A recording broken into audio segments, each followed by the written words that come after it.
This is Eyewitness News on LA56 with live breaking news. Breaking news, a body is found at the Hollywood Hills home of Andrew Getty, the heir to the Getty oil fortune. A desert wildfire threatened homes in the Apple Valley. Mandatory evacuations are underway as firefighters try to stop its spread. Plus, the mystery surrounding the alleged kidnapping of Denise Huskins takes another twist. The email said to prove it wasn't a hoax. Good evening. I'm Rudabe Shabazi in for Colleen Sullivan. And I'm David Ona. This is Eyewitness News on LA56, LA's only live local newscast at 7 p.m. And we begin with breaking news. That body found at the Hollywood Hills home owned by Andrew Getty, grandson of the late oil billionaire J. Paul Getty. Eyewitness News reporter Greg Lee is there live with the very latest from police. Greg? David, we just wrapped up another news conference by a homicide investigator from LAPD, and they're telling us more of the same. They still have lots of work to do here at the home of Andrew Getty, 47-year-old Andrew Getty. Here's what they can tell us. They found a body here after receiving a 911 call around 2:15 this afternoon. They cannot confirm the ID of the body again, but they say the body is that of a Caucasian male in his mid-40s. There was a woman who made that 911 call from the home. She's been working with police as what they're calling a cooperative witness, and right now they're describing this as a unconfirmed death investigation. They're working on getting a search warrant signed by a judge. They say they plan to be here for several hours before they can confirm that identity or to confirm if there was any foul play or not, or the cause of death. Now, to give you some background here on Andrew Getty, the son of Gordon Getty, one of the richest men in America. Forbes lists him wealthy as about $2.1 billion. He's also the grandson of J. Paul Getty, the oil tycoon whose personal art collection forms what we know as the Getty Museum of Art in Los Angeles. And again, a lot of work to do. Here's what LAPD told us about this investigation. Again, he's a male, a Caucasian in his mid-40s. We do have one witness who called 911. You may have seen that individual leaving a police car. That individual is being interviewed by robbery homicide detectives right now as a witness, or as a possible witness, and is being cooperative at this time. Now, neighbors and county records confirm for us that this is the home of 47-year-old Andrew Getty. Those same neighbors tell us this is a very quiet neighborhood, lots of celebrities who live in this area, and they're extremely surprised to see this large police presence. Reporting live in the Hollywood Hills, Greg Lee, ABC7, Eyewitness News. Greg, thank you. And we have even more breaking news to get to, this time in Gardena. And take a look at these pictures from Air 7. That's where there has been a catastrophic and deadly collision. And investigators say street racing is to blame. Gardena police say they received several 911 calls reporting a crash near 155th and Vermont. One of the vehicles, a black Ford Mustang, was traveling at a high rate of speed when it collided with another car. The Mustang's driver was ejected from the car. He was pronounced dead at the scene. The driver of the other car that police believe the Mustang was racing fled the scene. Police say he was driving a 2008 or newer white Audi, possibly an A4. Any eyewitnesses to this crash are urged to call Gardena police. A wildfire is burning out of control in Apple Valley in San Bernardino County. It broke out around noon in a riverbed in the Spring Valley Lake community near Victorville. So far, it has burned about 70 acres and is being pushed by gusty winds. There's no containment at this point. Mandatory evacuation orders are in effect for nearby homes and ranches. About 200 firefighters are battling the flames, along with 2 water-dropping helicopters. There is no word on a cause.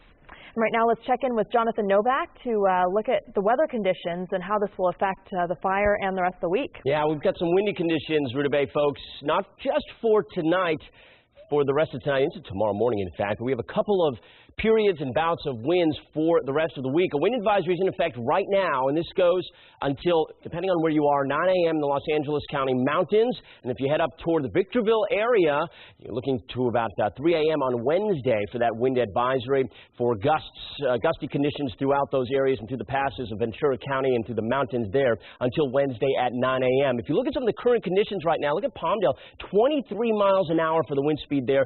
Some of the other sustained wind speeds, at least 12 Ontario, so we're getting gusts beyond that, 16 in Santa Ana, and for tonight those winds will still be around. Temperatures on the warm side, but they're going to be getting warmer in your forecast. We'll talk about that and the rest of that wind forecast coming up. All right, Jonathan, thank you. Violent stabbing caught on surveillance camera, and now the LAPD hopes it'll help them catch the suspect. This video was captured on the March 21st at a parking lot in the 2300 block of La Cienega. They say the victim, who was on the ground eating food, asked the suspect to turn off his headlights. That's when a fight started, with punches being thrown. Then you see the suspect pull out a knife. It looks like he's going to leave along with a female passenger, but he's then seen going after the victim again, stabbing him in the neck. The victim was treated at a local hospital just across the street. The suspect got away in a silver or gray Toyota 4Runner. The LAPD wants you to call if you recognize him. And a frantic search for a teenage girl with autism who hasn't been seen or heard from in a week. Kimberly Greenberg was last seen leaving her apartment in the 11,000 block of Westminster Avenue in the Mar Vista area of Los Angeles last Tuesday night. Her mother says because of her autism, Kimberly can be very trusting and has the mental capacity of an 8-year-old. Her family is worried that she may have gotten into trouble. It's something that you cannot imagine. It's something that no parent should ever have to go through. Kimberly needs medication, which she has been without since leaving home. She was last seen wearing a red sweater, jeans, and UGG boots. Anyone with information on her whereabouts are urged to call the LAPD. New emails to the LA Times and San Francisco Chronicle say last week's alleged kidnapping in Northern California was not a hoax. Denise Huskins' attorney says he has the emails to prove it. The abduction case seemed to be closed, cut and dry. A hoax, police said, orchestrated by 29-year-old physical therapist Denise Huskins and her boyfriend. But today the story gets more bizarre. Someone sending anonymous emails to the San Francisco Chronicle saying the kidnapping was real, an apparent case of mistaken identity. They felt terribly when they discovered that it was her, but yet, since this was a training mission, they decided to carry it out regardless. The emails include details about the alleged kidnapping, saying the abductors used strobe lights to mimic firearms and gave Huskins and her boyfriend Aaron Quinn headphones playing calming music. According to the Chronicle, the emails also say the kidnappers chose a ransom of $8,500 because it was below the reporting threshold. They also refer to auto thefts and burglaries the sender claims his group has committed, and even demand that police clear Huskins' name and apologize for calling it a hoax. They talked very extensively about how they prepared for it, what weapons to use. Quinn called police on March 23rd to report that she had been abducted from his home in Vallejo. Huskins turned up safe Wednesday at her father's house in Huntington Beach, where she says she was dropped off. Hours later, police said the alleged kidnapping was a hoax. Mr. Quinn and Ms. Huskins has plundered valuable resources away from our community. According to the Chronicle, the emailed message also threatened Vallejo police if they did not apologize for calling the kidnapping a hoax by noon today.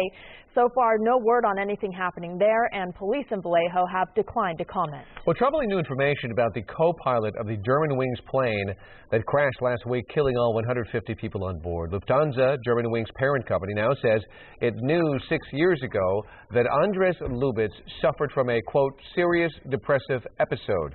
Investigators say Lubitz, who had been treated for suicidal tendencies in the past, locked his captain out of the cabin before deliberately crashing the plane. The new information about his mental health problems raises more questions about why he was allowed to become a pilot. The Germanwings CEO made a statement today, but did not address those questions. We will continue to do everything in our power to help the families involved. I would like to thank everyone who has supported us during this difficult time. The airline has said that Lubitz later passed all medical checks. The JetBlue Airways pilot who terrified passengers by running through the cabin shouting about Jesus and Al-Qaeda is now suing the airline. The incident happened in 2012 on a flight from New York to Las Vegas. Pilot Clayton Osbin was eventually restrained and the flight made a safe emergency landing in Texas. Now Osbin is suing JetBlue for $16 million, accusing the company of jeopardizing the flight by ignoring warning signs that he was ill. No comment from JetBlue other than to again praise the crew who handled the emergency. A West Los Angeles couple is suing the city after their car got towed. As Eyewitness News reporter Alex Michelson tells us, it's because of a rule that causes thousands of people's cars to be towed every year. David and Geraldine Sackman knew they were going out of town. When parking their van, they checked out the street sign. They had a permit and knew they were going to be back before street sweeping on Thursday. So as far as what you could see, You thought we should be okay. Yeah, I thought we were okay. But when David tried to leave for work when they got back, his car was gone. They called the city and discovered he'd been towed and cited by the city of LA for leaving the car for over 72 hours. That's a $68 ticket plus nearly $300 for the impound. It's just not fair. We're trying to follow the law. City documents show that more than 4,500 people are towed every year because of this rule. The Sackmans set up a Facebook page called No Stealth Towing, where others are sharing their frustrations. Now David, an attorney, is suing the city in federal court. The legal argument that it is a violation of due process to tow away someone's car without warning when they're following all the posted signs. The city of LA says it doesn't comment on pending litigation, but in the city's official legal response, the city attorney says, quote, perhaps it's too broad a generalization to state, as everyone learned in grammar school, that ignorance of the law is no defense. To assume that someone would know about parking, without any kind of education or notification seems kind of unrealistic for people to follow. This case expected to be heard in federal court on May 8th. Reporting from West LA, Alex Michelson, ABC7 Eyewitness News. And still ahead, Indiana's governor wants to change its controversial religious objections law. This as Arkansas legislature passes its own religious freedom bill. And dramatic rescue at sea. We'll watch as the crew is forced to jump ship in rough water. Plus, on the run for nearly 9 hours, how police finally caught up with an escaped prisoner who fled a Virginia hospital this morning. The popular actor about to release his first album. I'm George Pinocchio. Details in tonight's Hollywood Wrap. Plus, the new film in the Fast and Furious franchise is expected to break records. Furious 7 revs up the box office next.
The Coast Guard makes a dramatic rescue off the coast of Massachusetts and captures it all on video. The Canadian tall ship Liana's Ransom was 58 miles off Gloucester yesterday when the crew called for help in 10-foot seas. The Coast Guard tried to tow the ship in, but the line broke. That's when the 9 crew members were forced to abandon ship. One man suffered a head injury while jumping between vessels and was airlifted to the hospital. The other 8 returned safely with the Coast Guard. It was a wild manhunt in Washington, D.C. A fugitive wrestled a guard to the ground before making his escape hiding in a woman's trunk. ABC's David Curley has more on the dramatic day in our nation's capital. A swarm of police surround a Washington area hospital looking for this man, Wusin Asaye, a prisoner being treated after a suicide attempt who escapes with a gun. If you guys want to take a floor each and we'll clear the building. Asaye is suspected of being the bicycle bandit, responsible for a dozen bank jobs getting away on two wheels. Today's escape starts at 3 a.m. Asaye overpowers a female private security guard while a second guard is out of the room. He gets her gun. The second guard fires once in the hallway but misses. After the initial shot was fired, he walked down the hallway with the female contract guard sort of as a shield. Wearing just his hospital gown, Asaye flees to an adjacent apartment complex and is able to get into the trunk of a car, where he hides for nearly 4 hours, until the car owner, a woman, starts driving to work. A couple of miles down the road, he starts banging on the back seat. She's startled, runs right across this lawn and crashes into a car. The escapee carjacks the vehicle. With so many officers on high alert, when a truck refuses to stop for nearby police, officers respond aggressively. But this turns out not to be the armed suspect they're looking for. Finally, 8.5 hours later, Asaye is spotted by a passenger on a bus in D.C., 10 miles away, and is arrested when he steps off. Now back in custody, the alleged bank robber is expected to face a slew of additional serious charges. David Curley, ABC News, Fairfax, Virginia. All right, Jonathan Novak joins us with our weather. We have some concerns because of those winds gusting, and we have fires burning. Right. It's not going to be the only day this week that we see gusty conditions. In fact, by the end of the week, the winds are going to be coming from the northeast. That's going to mean Santa Ana winds. That's going to mean warm air plus the winds. For tonight, we can still expect some gusty conditions around for some areas, not for everybody, but as we take a look at first and foremost at our time lapse, let's start with that. You see some clouds out there today. You guys like at least the temperatures today felt more, it was 73 in downtown. I mean, that's more spring-like right there. We should be at 71, but hey, that's about as cool as we've been lately, so it's not going to last terribly long. I mentioned the Santa Ana winds. That's when it's going to start warming up, but for tonight, nice and comfortable, 66 in downtown. Right now, notice the winds, pretty light in the city. Long Beach, 63, winds aren't too bad there. You head over to Palmdale, 23 miles an hour for those wind speeds. 67 is your temperature, by the way. But the winds are gusty up in those portions of the area, the Antelope Valley. You head over toward Victorville, and look at that. The time frame for it goes till 3 a.m. Now, some spots, if you head a little bit further south through the Los Angeles County mountains, goes till 9 a.m., this wind advisory. So for tonight and through some portions of the area through tomorrow morning, we are going to see those gusty conditions. We'll get a break from those winds, and they'll kick back into gear again tomorrow night and into Thursday. Temperatures around the area right now generally in the 60s. That's not something I've been able to say lately. Usually it's 70s or 70s and 80s. So this is an improvement, at least if you're looking to get closer to some spring-like weather. We got 70 there in Van Nuys, 63 in Oxnard. Few weak troughs of low pressure have been moving through this week. That's going to continue to be the case until we get to about Friday. Then we'll have a brief period of high pressure building in that'll give us those Santa Anas. I can show you that right here in the future scan. This is Wednesday, 6:30. So tomorrow night again, we'll have another trough move through, helps to kick those winds up. And then by Friday, right there's some ridging that moves in, but it's brief, and that'll get us into the mid to upper 80s. We'll cool back down again for the weekend. There's another trough digging into the west coast of the United States. The problem is these are dry, so we're not getting any rain from these. It'd be great if we could have some moisture in the air, but that's just not going to be the case. So for now, we'll just say it's going to be a little bit cooler. So 76 tomorrow, a little warmer than today, not bad. 78 Riverside, and a 78 forecast for LA Metro and Orange County, powered up by AccuWeather. Let's take a look here. We've got 76 and then to 80 degrees, 87 on Friday. 81 in the Valley on Saturday. Notice that, 87 Friday, 81 on Saturday. That's a drop of 6 degrees and then down another 6 degrees onto Sunday there. So our highs are going to be doing a little bit of a roller coaster this week with breezy conditions the next 3 days. The beach is very nice, lower to mid-70s for a couple of days. You got 83 and on Friday, and the mountains are going to be gusting tonight all the way through Friday, 60 for the weekend for Saturday, and then we look at the high desert. Temperatures are staying around 70 degrees to 76 for the next few days. Watch out for those winds, though. They're going to be gusting through Friday for most areas, especially the mountains and the high desert. A lot more weather coming up in a few minutes. All right. Thanks, Jonathan. You're welcome. In tonight's Hollywood Wrap, big news for the Fast and Furious franchise, plus the actor who's becoming a singer. But first, the soap opera snags the most daytime Emmy nominations this year, and here's George Pinocchio to fill us in. It's one we watch here on ABC7. The daytime Emmy nominations are out, and leading the way, General Hospital. The ABC daytime drama scored 28 nominations. Along with being up for Best Drama Series, GH is also nominated for directing, casting, editing, plus hair and makeup. Also very impressive, the show has a total of 13 acting nominations. That includes guest stars, supporting players, and nods for 4 of the show's leads: Mara West, Laura Wright, Anthony Geary, and Jason Thompson. Furious 7 is revving up to be an instant blockbuster at the box office. Variety reports it's expected to cross the finish line this weekend with $115 million in ticket sales. You throw that thing in reverse and get your ass out here now! Look, I can't do it, okay? Listen to what I'm saying. Now isn't the time!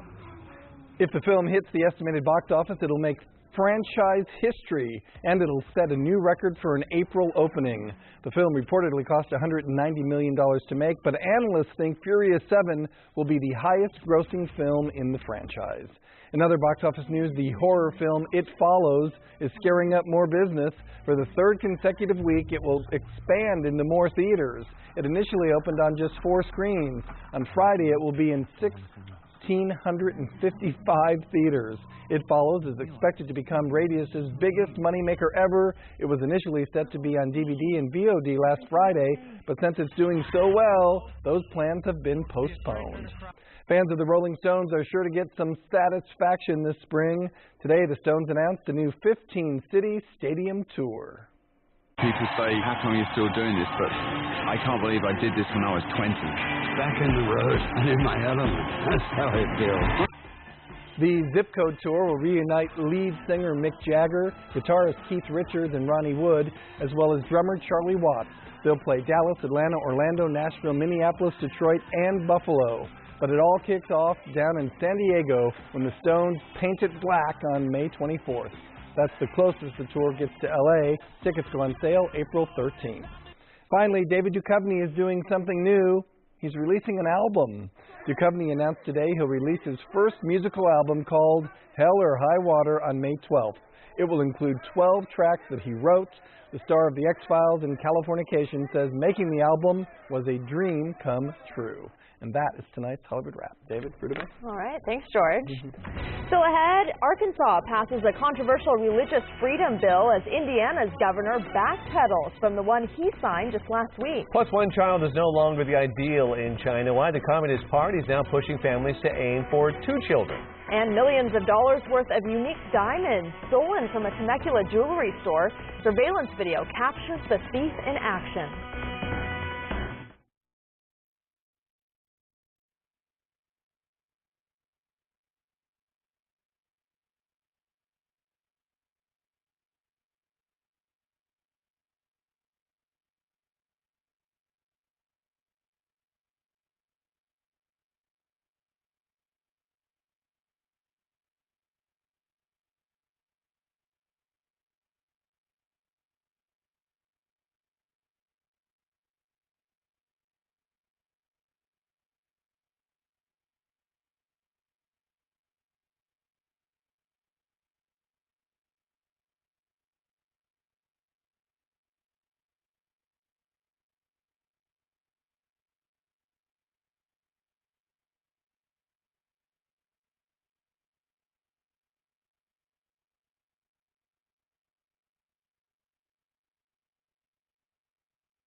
Arkansas lawmakers gave final approval today to a religious freedom bill some say opens the door to discrimination against gays and lesbians.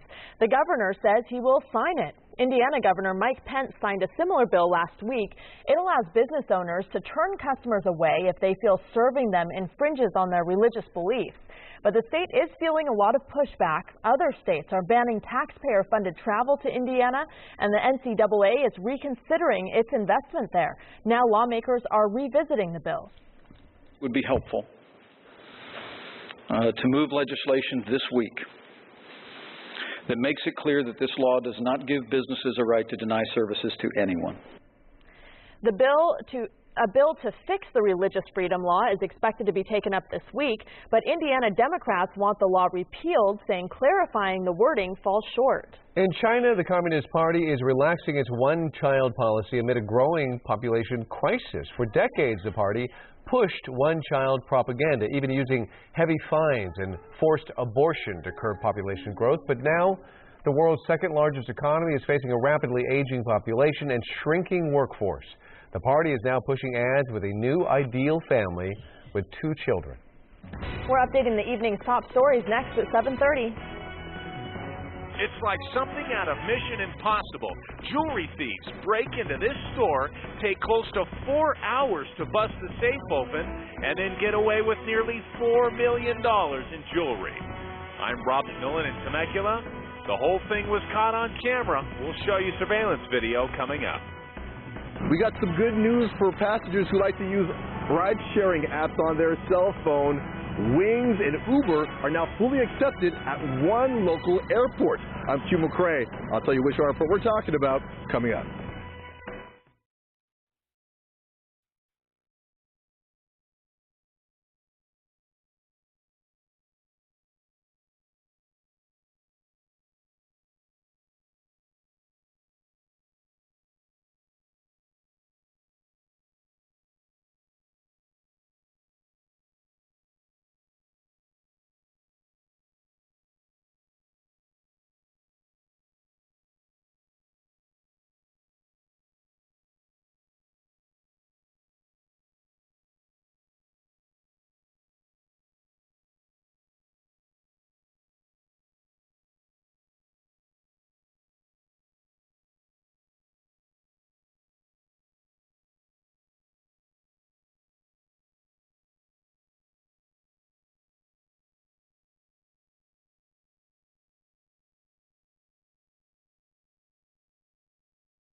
Live from ABC7, this is Eyewitness News at 7:30 p.m. on LA56. Our top story at 7:30, a body found at the Hollywood Hills home of Andrew Getty, the grandson of the late oil tycoon J. Paul Getty. I'm Rudabe Shabazi in for Colleen Sullivan. I'm David Ono. This is Eyewitness News on LA56, LA's only live local newscast at 7 p.m. And police are not confirming whether the person found dead is 47-year-old Andrew Getty. They will only say that the victim is a white male in his mid-40s. Police say around 2 o'clock this afternoon they received a 911 call from a woman who was inside the home. They're treating this woman as a cooperative witness. A multi-million-dollar jewelry heist. It was a complicated operation and much of it was caught on surveillance video. Inland Empire Bureau Chief Rob McMillan shows us what happened. Anybody who watches this is not going to believe that this is real. It's like something watching out of a movie. Musa Hattar is the jewelry store owner's brother. He says watching this surveillance video makes him sick. How much did they get away with? Over $3.5 million in retail jewelry. He says the thieves came in through the roof, breaking into the business next door. Then they punched through a wall and into the office containing the safe. Using a cardboard box, he made a makeshift wall, perhaps to prevent the motion sensor from going off. So he's finishing that wall right there. See how he's doing it? Then he uses a power saw to cut through the safe. But with 8-inch steel and concrete walls, it wasn't easy. He even had to use a jackhammer at one point. Hattar thinks the thief had help. See that guy? And then there's a guy helping him taking that steel part where you see that piece in there. How long did they spend in all in this? 3.5 hours. 3.5 hours? Yeah. In the end, we get a quick look at the jewelry thief, but only after he'd stolen over 2,000 pieces. Engagement rings, wedding bands, diamonds, and sapphires. They took everything from the safe. They cleaned up everything. Any idea who these people might be? We have no idea. The other mystery, how did the thieves accomplish all of this, breaking through 8 inches of steel and concrete without any alarms going off? They knew what they were doing. It's not their first time. As for what Hattar thinks should happen to the people responsible? Prosecuted, get the jewelry back and let them learn their lesson, probably the hard way. Now, the owner of the store says they are insured, but for not nearly the amount that was stolen. They are offering a $50,000 reward for information leading to an arrest. In Temecula, Rob McMillan, ABC7 Eyewitness News.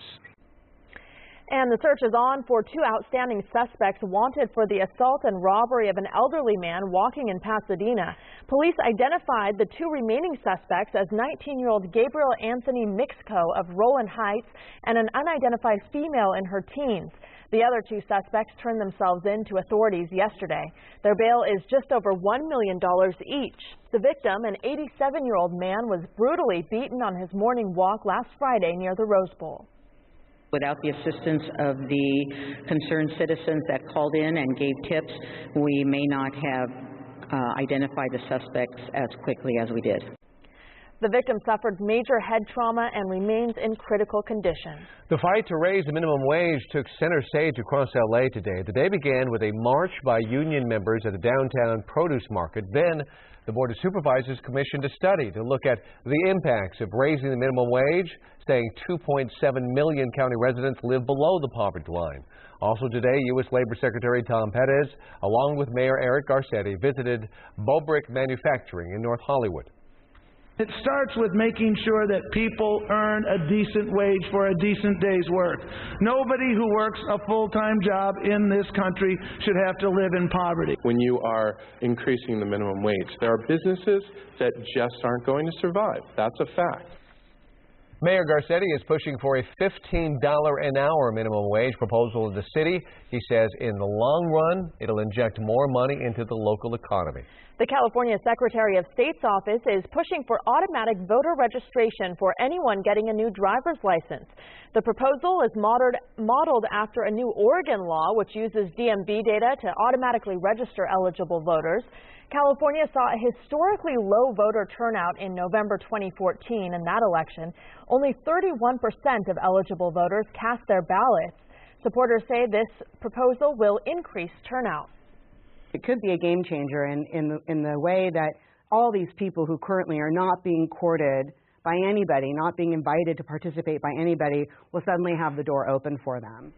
Opponents have raised privacy concerns. The proposal does include an opt-out decision for those who do not want to be automatically registered. All ride-sharing services from Uber and Wings are now available at John Wayne Airport in Santa Ana. The airport says it issued the permits yesterday, and Eyewitness News reporter Q McCrae explains how the ride-sharing companies will be working alongside traditional cab services.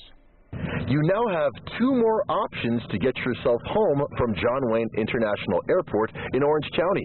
Yesterday, permits were issued for ride-sharing apps, Wings, and Uber to allow curbside pickups. John Wayne is the first of the three major LA airports to allow this. Uber drivers couldn't be more pleased. Well, I was happy. I got the news at 8 o'clock last night in an email. So I Facebooked it and everything. We told passengers about the rule change. Have you ever tried to use Uber to get home from the airport in the past? No, because I knew you couldn't. In the past, passengers using a ride-sharing app would have to leave the terminal and the airport's property, luggage and all, and trek about 2 football fields across the street here to MacArthur Boulevard to catch the ride home. Now that curbside pickup is available, now, but when I do get to travel, I'll definitely use it. passengers we spoke to are all for the change. Shuttle and taxi drivers, not so much. What I can offer is the best service possible. I'm not sure Uber can provide this kind of service. I think it's going to hurt us for a while. You know, it's going to hurt us for like maybe about a month or 2 months probably until the people find out what Uber really is. But John Wayne Airport plans to make a good bit of money off this move. Wings and Uber must pay a $2.25 pickup fee per ride. I checked with LAX, Ontario, Burbank, Long Beach, and Van Nuys airports. Right now, besides Uber Black and Uber SUV, any other driver using a ride-sharing app is not allowed to pick up passengers curbside. Those who are caught doing so are cited. At John Wayne Airport, I'm Q McCrae, ABC7 Eyewitness News. Today marks what would have been labor leader Cesar Chavez's 88th birthday, and that was reason to celebrate at the Hall of Administration in downtown LA.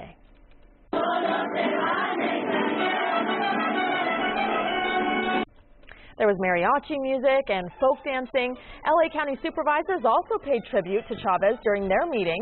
Meanwhile, Dolores Huerta, co-founder of United Farm Workers Association, was honored with a plaque. She led the fight with Chavez to organize and improve working conditions for farm workers. Well, still ahead, evacuation ordered in Washington state as homes teeter on the edge of a landslide. Plus, no nuke agreement yet as 7 world powers meet in Switzerland. The good news, we're hearing progress is being made. And we'll show you how U.S. troops are being received in their convoy across Eastern Europe. Jonathan Novak here. Nice day, a little cooler if you noticed, and the winds were kicking up for some of you. I'll tell you how long that will last coming up next 7 minutes forecast. Look at that.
Iran's nuclear talks are going past the self-imposed deadline tonight because officials say progress is being made. And ABC's Karen Travers has the details. Negotiations continue. Tonight's midnight deadline for a framework agreement on a nuclear deal with Iran has been extended. Our negotiators are engaged in serious negotiations. Secretary of State John Kerry's been locked in marathon negotiating sessions with top officials from 6 world powers and Iran. The goal for the U.S. and its allies is to prevent Iran from developing nuclear weapons. But in exchange for agreeing to a deal, Iran wants to see the end of economic sanctions that are crippling its economy. But there are major hurdles to getting all sides on board. First, how fast should sanctions on Iran be lifted? The U.S. wants to take a wait-and-see approach. Iran must show progress dismantling some of its programs. But the Iranians want a quicker timeline. And second, if there is a deal, can Iran develop advanced nuclear infrastructure? But a key outstanding question, what will happen to the nuclear fuel? Today, the White House said the president is willing to have the U.S. walk away from the negotiating table. No deal is better than a bad deal. The United States will not sign on to a bad deal. The State Department said today there had been enough progress in recent days to merit extending the talks, but there are still several difficult issues remaining. Karen Travers, ABC News, Washington. Iraq's prime minister says security forces are getting closer to reclaiming control of Tikrit from ISIS fighters. He says Iraqi troops have retaken neighborhoods on the southern and western edges of the city, the hometown of Saddam Hussein. And they say they are just a few hundred yards from the city center. The battle to retake Tikrit has been going on now for almost a month. So-called Dragoon Ride convoy of U.S. troops crossing Eastern Europe passed through the Czech Republic today. The NATO exercise started last week in Estonia, has passed through the Baltic states and Poland, and will return to a German base. The goal was to test some operational matters such as multiple border crossings and to reassure allies of NATO's military support. It's been a good message of assurance, a good message to our nations, and we were able to exercise some skills that we haven't exercised in quite some time. The convoy was opposed by several activist groups, notably pro-Russia supporters, but it has largely gotten a warm welcome as it passed through Poland and the Baltics. It was a gorgeous day across Southern California. What's in store for the rest of the week? We'll check in with Jonathan Novak. Plus, it's a rocket-powered, saucer-shaped test vehicle, and it's heading to Mars. We get an inside look. And the Bruins have begun spring football practice in Westwood as they search for a replacement for quarterback Brett Hundley. The story coming up in sports.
A massive landslide outside Seattle. Homes are teetering on the edge as families evacuate.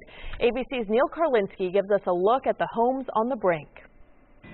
It is a slow-motion disaster. 3 homes teetering on the edge of a bluff south of Seattle that's sliding away chunk by chunk. That white piece of deck about halfway down, that's part of Gary Williams' house. Is it okay to be out here? Sure. Williams let us in during the few short hours he's been allowed back inside to pack up everything he owns and get out. It started over here, and I could hear it rustling like a dog going through the brush. Pictures of the bluff before and after give you a sense of how much earth has moved. 3 homes are now red tagged, meaning the owners can't stay here. You can see where the earth is pulling away here, and here it's actually separating, and down there in the green grass you can see chunks just cracking away. It started Friday night and hasn't settled yet. City officials will be sending inspectors around on boats to monitor the hillside here. You can see where all the earth and even huge trees have come tumbling down. The question now is whether the homes right up above there, whether those just remain unstable or if they come tumbling down this hill as well. All right, checking in now with meteorologist Jonathan Novak, and fortunately nothing like that here, but we do have our own dangers to deal with in Southern California. Right, we have winds to deal with tonight. We have another bout tomorrow. I was looking at the latest numbers just now. Tomorrow night, another round of winds tomorrow. And then on Friday, we have area-wide gusts of Santa Ana winds, which means the temperatures are going to go up. Because today, how are the temperatures? Nice, mild. Yeah, mild. That's right. Let's go with mild. It was 73 in downtown, and normally we're at 71. I mean, when was the last time you heard us say somewhat seasonable weather? Right. I don't know. I can't. It was 90s last week for a couple of days. Now, will we have 90s again this week with this Santa Ana wind event? Maybe, but it's not going to be the rule. Be an exception. How about that? Nice. Angeles National Forest time lapse. What do you think, leaders? Good one? Yeah. All right, we'll give a nod on that one. 69 UCLA was your high today. 76 Burbank. Lancaster 75. Ventura 68. Ontario a little warm, of course. 80 today. But generally, all those numbers have been cooling down over the last couple of days. We're still going to have some cool weather tomorrow. We'll have some breezy weather tonight and then again tomorrow night. The winds are kicking up tonight. Right now, they're not in Burbank so much. 6 miles an hour. Look at the temperatures at 68. Very cool and comfortable. The wind advisory is in place mainly for the mountains of LA County and for the Antelope Valley going through tonight and over to the Apple Valley there through the 3 a.m. time frame. And Ventura County Mountains, your wind advisory goes through 9 a.m. tomorrow. So expect winds to be gusting up to 45 to 55 miles an hour in those spots. In the meantime, temperatures are pretty, as we said, mild, tepid, 68 in Burbank. Again, we already saw that, 66 in LA, though, 70 Ontario. Hanging on to 89 in Palm Springs, the hot spot. The overall weather pattern is the following. We've had a few troughs of low pressure move in through the north of us, weak and what we say moisture starved. They just don't have a lot to work with, but what they're doing, they're keeping the winds from the onshore direction. So we're getting the moist flow from the ocean, and that's keeping things very nice and mild. The future winds, just to show you here over the next couple of days, we still have some gusty conditions, and then by Friday I wanted to just make a point that those Santa Anas are going to be area-wide, because the wind advisory tonight is mainly for those areas I showed you. Friday, that's going to be a hot day, temperatures nearing 90 degrees with winds gusting for everybody. So for tomorrow, upper 70s in the IE. I don't know the last time I said that. It's generally been at least 80 for you guys. So we'll go 76 tomorrow in LA and Orange County, powered up by AccuWeather. Here is your 7-day. 80 on Thursday, 87 Friday. So that's that Santa Ana wind event. It's not going to be incredibly strong. It's going to be brief, and then we're going to cool right back down after that into the weekend, 78, and then Easter Sunday, 73 degrees. But next week, actually, we're hanging on to those lower 70s, so a very enjoyable next week, too. Valley's IE, 3 days of breezy and warm weather, 87 on Friday, but you'll cool it down into the weekend. I have somewhat mild temperatures for the beach, but then warm and breezy on Friday, 68 by next Sunday. The mountains are going to be cool and gusty. Watch out for those winds, 40 to 50. The high desert's gusty and mild, too, for 3 days. Watch out for those winds, guys. Danny has more at 11. And that rabbit. The rabbit. That's totally sad. I love the rabbit. Yeah. Okay. Thanks, Jonathan. Yeah. UCLA Bruins open spring football practice today. The big question, who will replace Brett Hundley at quarterback? Kurt Sandoval reports from Westwood. spring isn't the only thing that's in the air. So is a quarterback dilemma. Just seeing them make progress and set themselves up to go into camp at San Bernardino and really establish who the guy is what we're looking for. The Bruins list 6 quarterbacks on the roster, but most believe it's a 2-horse race between Jerry Neuheisel and Josh Rosen, a naturally gifted athlete who finished St. John's Bosco a semester early just to enroll at UCLA in hopes of winning the starting job. Obviously, Jerry has the edge right now. He's the guy that's played. You know, when you go into a game like he did at Texas and help your team win, not only does that build internal confidence, but your teammates have confidence in you. Some publications said Rosen was the #1 quarterback coming out of high school. While his future is as bright as the sun in Westwood, he will see his share of collegiate challenges. It might just be managing expectations, whether it's his expectations or a staff's expectations or our fans' expectations. None of the quarterbacks were made available to speak to the media on this first day of spring practice. That doesn't mean that the quarterback competition isn't the loudest issue here. In fact, head coach Jim Mora pointed out they probably won't make a decision in spring. I'm excited to really watch them all go at it. You know, it's going to be heated. It's going to turn up, as we say, and it's going to be fun. And there's 12 more practice days to help them make their decision. Kurt Sandoval, ABC7 Eyewitness News. Well, across town at USC, Athletic Director Pat Hayden is taking a stand and boycotting the state of Indiana. And the reason, Indiana's newly passed religious freedom law, which could be used to discriminate against members of the LGBT community. Hayden says he's the proud father of a gay son, and in his honor, he will not attend college football playoff meetings in Indiana this week. More news straight ahead here at 7:30 and ahead tonight on Eyewitness News at 11 on ABC7. We're learning new details about the body found in the mansion of Andrew Getty, heir to the Getty oil fortune. Police continue to swarm the Hollywood Hills home. We'll have the latest on this high-profile death investigation. Plus, how Furious 7 is expected to make franchise history this weekend. And if you go to see it, where you can pose with props from the film. These stories and all the late-breaking news on Southern California's #1 late newscast, Eyewitness News at 11 on ABC7.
NASA and JPL took their flying saucer out for a spin today. It's one step forward on the road to Mars. Eyewitness News reporter Rob Hayes checks it out.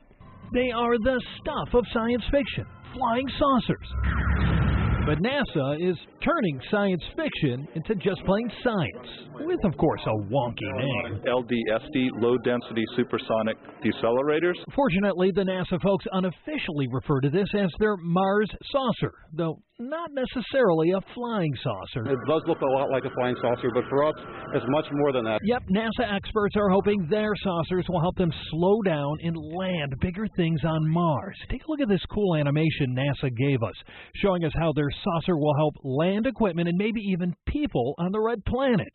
They even brought us into the JPL clean room where the lander is being worked on. Now, getting this close to the saucer means gearing up. Dust is the big concern. But when this bad boy hits the Martian atmosphere, it's going to have to deal with a lot worse stuff than that. It's going to be moving 15,000 miles per hour, faster than a bullet as it approaches the Martian surface. You have to be able to slow all the way down to a walking speed by the time you land, otherwise you could damage the equipment. The saucer does that by, watch this, inflating a huge circular airbag to increase its drag, then popping a massive 100-foot diameter parachute. Here's video from a NASA test of the saucer last summer, where everything worked except the chute, which quickly shredded. Not a big issue, though, when it happens here. It's much cheaper to fail here at Earth than it is at Mars.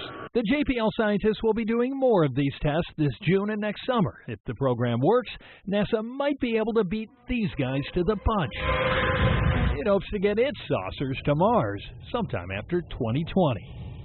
In La Cañada, Flint Ridge, Rob Hayes, ABC7 Eyewitness News. Something old, something new, and something underwater. Cindy Shaw and Patrick Smith tied the knot underwater at the Aquarium of the Pacific on Sunday. The couple met at a shipwreck diving event and then fell in love while spending lots of time in and around the water. Patrick actually proposed to Cindy 70 feet underwater on a shipwreck off Point Conception with a ring glued inside of a shell. And Sunday's wedding ceremony was held inside the Blue Cavern tank at the aquarium. As for a honeymoon, the couple says they're going to dive in Fiji. Wow. Hard to top that. Yep. All right. Thanks for joining us on Eyewitness News at 7:30 on LA56. Law & Order SCU is next year on LA56. See you tonight at 11 p.m.